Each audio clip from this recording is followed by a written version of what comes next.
சின்னத்தை நீ வச்சுக்க, நான் கேட்கும்போது பதில் சொல்லு. ஏன் என் சின்னத்தை எடுத்து வேற ஒருத்தனுக்கு கொடுத்த? உரிய விளக்கத்தை கொடு. அப்புறம் நீ ஏதோ ஒரு சின்னத்தை கொடு, இல்லைன்னா நான் கேட்கிற சின்னத்தை கொடு.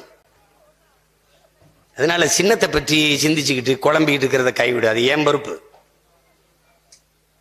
உனக்குலாம் அண்ணன் அவர் வேலை செய்யலண்ணே, இவர் சரியில்லைண்ணே, அதெல்லாம் உன் வேலை இல்லை.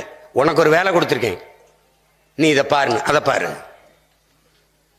அவன் வேலையை பாரு, கொடுக்குற வேலையை செய். ஐயா கருணாநிதி அறிவாலயத்தில் ஒரு இலக்கிய கூட்டம் நடந்தது. அப்போ நம்ம திமுக தான் நாங்கள் இருந்தோம். அப்போ போய் முன்வரிசையிலேருந்து ஐயா பேசுகிறாருன்னா போயிருப்போம். அப்போ ஒரு ஐயா ஒரு இது சொன்னார். ஒரு ஓவியன் ஒரு அழகான பெண் உருவத்தை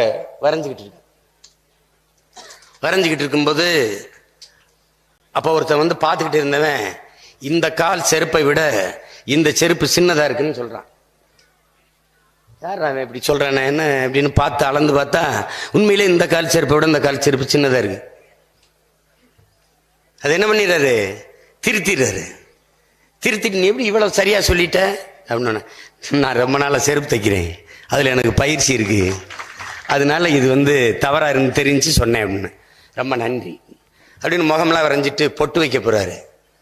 அவன் மறுபடி வாயை வச்சுட்டு சும்மா இல்லாமல், இந்த பொட்டு கொஞ்சம் கோணல, நீ செருப்போட இரு. எப்படி அவர் உடனே அந்த ஓவியர், நீ செருப்போட இரு, பொட்டு கோணலா இருக்கு, நேரா இருக்கு, அதெல்லாம் எனக்கு தெரியும். அது மாதிரி தான் என் பிள்ளை ஒருத்தர், உனக்கு கொடுத்த வேலையை நீ செய். பொட்டா பொட்டு வை, செருப்பா செருப்பு வை, நீ அதை மட்டும் செய். நீ இந்த செருப்பு சரியில்லை, பொட்டு சரியில்லை, மண்டையே சரியில்லை, தலை சரியில்லை, இதெல்லாம் உன் வேலை இல்லை. என்ன வேலை கொடுக்கப்பட்டிருக்கோ அதை செய், அதை செய். இங்க எல்லாரும் சொன்னாங்கல்ல, வென்று வருவோம். வென்று வரல, கொன்று தீர்வோம். நாங்க பூரா பேர் கொன்று. எங்களுக்கு பயிற்சி கொடுக்கும்போது ஓட்ட பயிற்சி, இந்த கராத்தே பயிற்சி, வென்றுட்டு செத்துரு.